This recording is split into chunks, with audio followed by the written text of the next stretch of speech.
Hello అండి, నమస్తే. ఇప్పుడు మాట్లాడే టాపిక్ వచ్చేసి బీహార్ అసెంబ్లీ ఎన్నికల్లో బీజేపీ గెలిచేదానికి ఎన్ని కుట్రలు చేస్తుందంటే అవి లెక్క పెట్టేదాన్ని లెక్క కూడా అందరని కుట్రలు అయితే మొదలు పెట్టేసింది.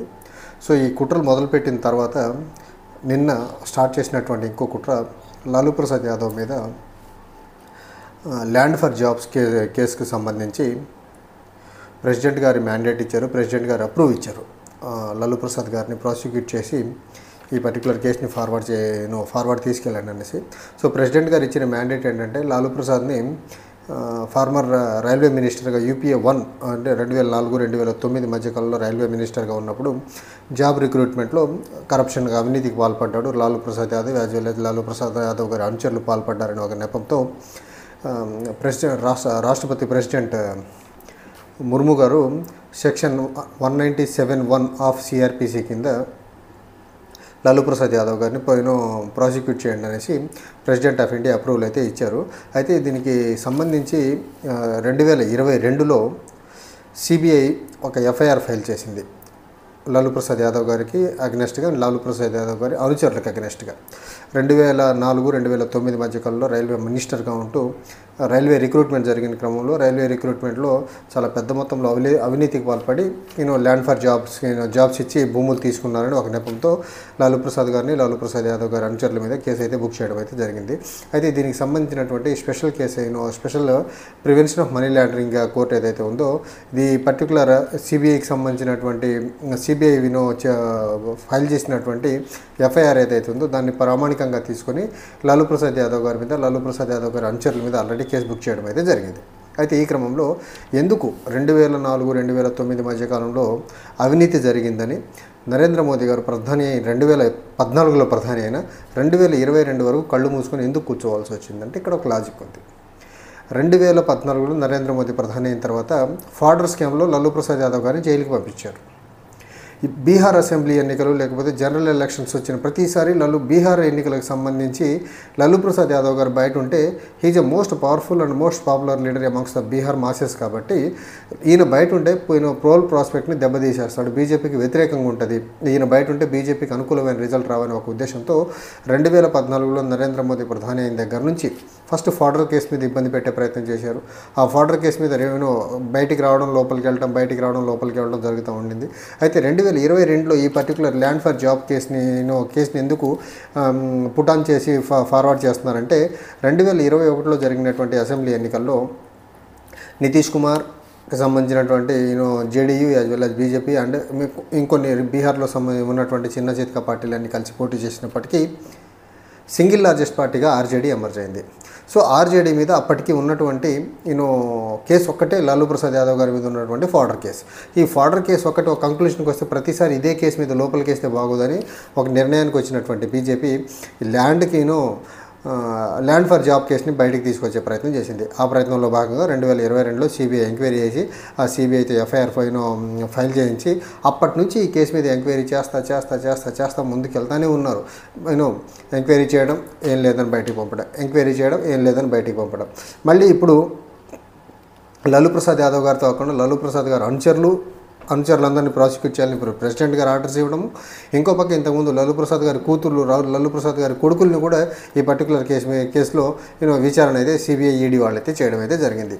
అయితే 2021 బీహార్ అసెంబ్లీ ఎన్నికల్లో తేజస్వి యాదవ్ కనపరిచినటువంటి పెర్ఫార్మెన్స్ ఏదైతే ఉందో అది బీజేపీ యాజ్ వెల్ JDL కంటే ఎక్కువ సీట్లు రావడంతో ఎప్పటికన్నా RJDతో మనకు తలకాయ నొప్పి బీహార్లో ఉంది. కాబట్టి బీహార్లో ఎట్టి పరిస్థితుల్లో RJD అనే ఒక పార్టీని అనునిత్యం ఏదో ఒక కేసులతో ఇబ్బంది పెట్టాలనే ఒక ఉద్దేశంతో ఇప్పటికీ తేజస్వి యాదవ్ మీద ఏం కేసులు లేవు, తేజ్ ప్రతాప్ యాదవ్ మీద కూడా ఏం కేసులు లేవు. కాబట్టి లాలూ ప్రసాద్ యాదవ్ గారి మీద, లాలూ ప్రసాద్ యాదవ్ గారి కూతురు మీసా భారతి మీద ఈ పర్టికులర్ కేసు అయితే ఖచ్చితంగా పుటాన్ చేసి ముందుకు తీసుకెళ్లే ప్రయత్నం చేశారు. ఆ ప్రయత్నంలో భాగంగానే ఇప్పుడు ప్రెసిడెంట్ ద్వారా మళ్ళీ ఇప్పుడు డైరెక్ట్గా CBIనో ED ద్వారా మళ్ళీ క్వశ్చన్ చేస్తే బీజేపీనో వాళ్ళ జేబు సంస్థలు ఉన్నటువంటి CBI ED ఇన్కమ్ ట్యాక్స్ని జేబు సంస్థలుగా వాడి అపోజిషన్స్ మీద కుట్ర చేస్తుందని ఒక నెపం వస్తుంది. కాబట్టి ఎన్నికలు దగ్గర పడుతున్నాయి కాబట్టి ఎన్నికలు దగ్గర పడుతున్న తరుణంలో ఇలాంటి స్కోప్ ఇవ్వదని ప్రెసిడెంట్ గారి సైడ్ నుంచి నరకొచ్చే ప్రయత్నం అయితే చేశారు. బీజేపీ చాలా క్లియర్గా ఒక క్రూయల్ డ్రామా బీహార్లో ఆడుతుంది, అందులో ఎలాంటి డౌట్ లేదు. ఒక పక్క ల్యాండ్ ఫర్ జాబ్ కేసులో లాలూ ప్రసాద్ పార్టీని, లాలూ ప్రసాద్ కుటుంబాన్ని ఇబ్బంది పెట్టే ప్రయత్నం ఈ బీహార్ అసెంబ్లీ ఎన్నికలకు ముందు. ఇంకో పక్క పహల్గామ్ దాడి జరిగిన తర్వాత భారతదేశం మొత్తం దాడి సైడ్ చూస్తుండగా క్యాస్ట్ సెన్సస్ అని ఒకటి బీహార్ ఎన్నికలను బేస్ చేసుకొని తీసుకొచ్చే ప్రయత్నం చేశారు. ఈ క్యాస్ట్ సెన్సస్ ఒక్కదాంతో మనం గెలవం అనుకున్నారు. క్యాస్ట్ సెన్సస్ కంటే ముందు ప్రీవియస్లీ ఫిబ్రవరి 1వ తారీఖున ప్రవేశపెట్టినటువంటి యూనియన్ బడ్జెట్లో దేశ బడ్జెట్కి సంబంధించినటువంటి 30-40% బడ్జెట్ అలిగేషన్స్ మొత్తం బీహార్కి అలికేట్ చేసే ప్రయత్నం చేశారు. ఇవన్నీ బీహార్ అసెంబ్లీ ఎన్నికలను దృష్టిలో పెట్టుకొని చేసినటువంటి అలిగేషన్సే. తర్వాత ఇప్పుడు రీసెంట్గా ఇప్పుడు ఆన్గోయింగ్ ప్రాసెస్ ఏదైతే ఉందో ఆపరేషన్ సింధూర్, పహల్గామ్ టెర్రర్ అటాక్కి రిటాలియేషన్గా పాకిస్తాన్ మీద ఇండియా చేస్తున్నటువంటి ఆర్మీడ్ ఎక్సర్సైజ్ ఏదైతే ఉందో ఆపరేషన్ సింధూర్, సో దీన్ని కూడా రాబోయే అసెంబ్లీ ఎన్నికల్లో చాలా ప్రస్ఫుటంగా వాడుకుంటారు. సో రాబోయే అసెంబ్లీ ఎన్నికల్లో బీహార్లో బీజేపీకి దొరికినటువంటి అంశాలు ఏంటంటే, ఒకటి ల్యాండ్ ఫర్ జాబ్ కేసు మీద లాలూ ప్రసాద్ కుటుంబాన్ని, లాలూ ప్రసాద్ అనుచరులందరినీ పెద్ద అవినీతి పరులను చూపించే ప్రయత్నం ఒకటి, క్యాస్ట్ సెన్సస్ ఒకటి, తర్వాత ఆపరేషన్ సింధూర్ ఒకటి, తర్వాత బడ్జెట్లో బీహార్కి జరిగినటువంటి అలిగేషన్స్, ఇవన్నీ రేపు రాబోయే అసెంబ్లీ ఎన్నికల్లో చాలా పెద్దగా చూపించి వీటి సెంట్రిక్గా ఎన్నికలు చేయాలని ఒక కుట్ర అయితే బీజేపీ అంతా ఉంది. కానీ ఇప్పటికీ బీహార్లో జరిగినటువంటి పాపులర్ సర్వేస్లో తేజస్వి యాదవ్ మోర్ దెన్ 40% పాపులారిటీతో సీఎం రేస్లో చాలా అగ్రగామిగా ఉన్నారు. అండ్ బీజేపీ అండ్ జేడీయూ కలిసినటువంటి ఈ మిత్రపక్షం ఏదైతే ఉంది ఎన్డీఏ ఈ బీహార్లో, ఈ నితీష్ కుమార్ ఆ సైడ్ నుంచి ఈ సైడ్కి, ఈ సైడ్ నుంచి ఆ సైడ్కి మారడం వల్ల బీహార్లో ప్రజలు విసుగు చెందున్నారు. అందుకనే 2021లో జరిగినటువంటి అసెంబ్లీ ఎన్నికల్లో 3వ ప్లేస్లో కూర్చోబెట్టారు. మరి ఈసారి మళ్ళీ సైడ్లు మారున్నారు కాబట్టి ఎలాంటి రిజల్ట్ జేడీయూకి రాబోతుందో చూడాలా. ఇక్కడ ఒకటి, ఆర్జేడీ మీద ఇన్ని కేసులు పెడుతున్నటువంటి బీజేపీ 2014లో నరేంద్ర మోదీ ప్రధాని అయిన దగ్గర నుంచి ఫాడర్ స్కామ్, తర్వాత 2022లో పెట్టినటువంటి ల్యాండ్ ఫర్ జాబ్ స్కీమ్, ఇన్ని కేసులు పెడతామంటే గౌతమ్ అదానీ మీద రీసెంట్గా ఇన్సైడర్ ట్రేడింగ్ జరుగుతుందని ఒక ఆరోపణ వచ్చింది గౌతమ్ అదానీ యొక్క అల్లుడి మీద. అతని మీద ఒక కేసు ఎందుకు పెట్టరు? అతని మీద సిబిఐ కానీ ఈడీ కానీ ఎందుకు వెళ్ళవు? హిండెన్బర్గ్ రిపోర్ట్ వచ్చింది, సుప్రీంకోర్టే సాక్షాత్ ఈ పర్టికులర్ అంశాన్ని ఎంక్వైరీ చేయండి అని చెప్పింది. ఇప్పటికీ ఇన్వెస్టిగేటింగ్ ఏజెన్సీస్ ఎందుకు గౌతమ్ అదానీకి సంబంధించినటువంటి వ్యాపార సామ్రాజ్యం మీద చిన్నపాటి ఎంక్వైరీ చేసే ప్రయత్నం చేయదు? హిండెన్బర్గ్ రిపోర్ట్ కాకుండా రీసెంట్గా గత కొన్ని నెలల క్రితం 2024 ఎండింగ్లో అమెరికాలో ఇండైట్మెంట్ పవర్ పర్చేజింగ్ అగ్రిమెంట్స్ ఏవైతే ఉన్నారో అమెరికన్ యొక్క ఇన్వెస్టర్స్ అందరినీ చీట్ చేసి డబ్బులు తీసుకున్నారనేసి ఒక కేసు బుక్ అయింది అమెరికాలో. దాని మీద కూడా ఎంక్వైరీ లేదు.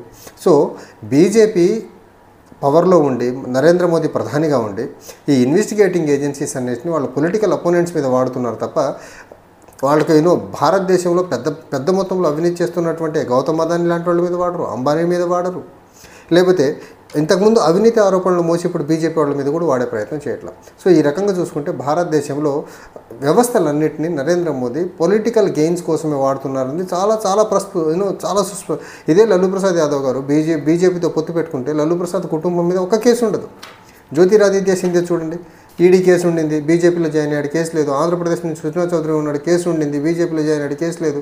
తెలంగాణ నుంచి ఈటల రాజేంద్ర ఉన్నాడు, ఆయన మీద తెలంగాణ బీఆర్ఎస్ నుంచి ఆయన బయటకు వచ్చిన తర్వాత బీఆర్ఎస్ ప్రభుత్వం ఆయన అక్రమాస్తుల మీద ఎంక్వైరీ చేసింది, బీజేపీలో వెళ్ళాడు, కేసు లేదు. హేమంత బిశ్వ శర్మ ఉన్నాడు, west Bengal Assam chief minister, కాంగ్రెస్లో ఉన్నప్పుడు అవినీతి తిమింగళం చూపించే ప్రయత్నం చేశారు, బీజేపీలో జాయిన్ అయిపోయాడు, కేసే లేదు. అజిత్ పవార్ ఉన్నాడు మహారాష్ట్రలో, సేమ్ కాంగ్రెస్తో మిత్రపక్షంలో ఉన్న రోజులు అతని మీద వెయ్యని కేసు లేదు, చేయని ఆరోపణ లేదు. ఒక్కసారి బీజేపీతో వచ్చి కలిసిన తర్వాత ఫ్రీజ్ చేసిన డబ్బులు కూడా మొత్తం వెనక్కి ఇచ్చే ప్రయత్నం చేశారు మొన్న మహారాష్ట్ర అసెంబ్లీ ఎన్నికలు అయిపోయిన తర్వాత. ప్రఫుల్ పటేల్ సంఘ పరిస్థితి అలానే ఉంది. సో ఈ రకంగా బీజేపీ పరిస్థితి ఎలా ఉందంటే, ముందు అవినీతి ముద్రేయడం, ఏజెన్సీలు ఇళ్ల మీద పంపడం, వాళ్ళతో రాయబారం ఏజెన్సీల ద్వారా జరపడం, బీజేపీలో జాయిన్ అయిపోవడం, ఆ ఏజెన్సీ బుక్ చేసినటువంటి కేసులన్నీ క్లోజ్ చేయడం. ఇది బీజేపీ చేస్తున్నటువంటి ఒక దుర్మార్గమైన రాజకీయం భారతదేశంలో. గత 11 సంవత్సరాలుగా బీజేపీ చేస్తుంది ఇదే. దేశాన్ని పరిపాలిస్తుంది ఏం లేదు. బీజేపీ అభివృద్ధి పరంగా ముందుకు తీసుకెళ్తే ఏం లేదు. అపోజిషన్లో ఉన్న వాళ్ళని, వీళ్ళ మీద గట్టిగా మాట్లాడే వాళ్ళని, వీళ్ళ పాలసీస్ని ఎక్స్పోజ్ చేసేవాళ్ళని, వీళ్ళని అడుగడుగున వ్యతిరేకించే వాళ్ళ మీద సిబిఐ ఈడీ కేసులు పెట్టి ఇబ్బంది పెట్టడం. Thank you.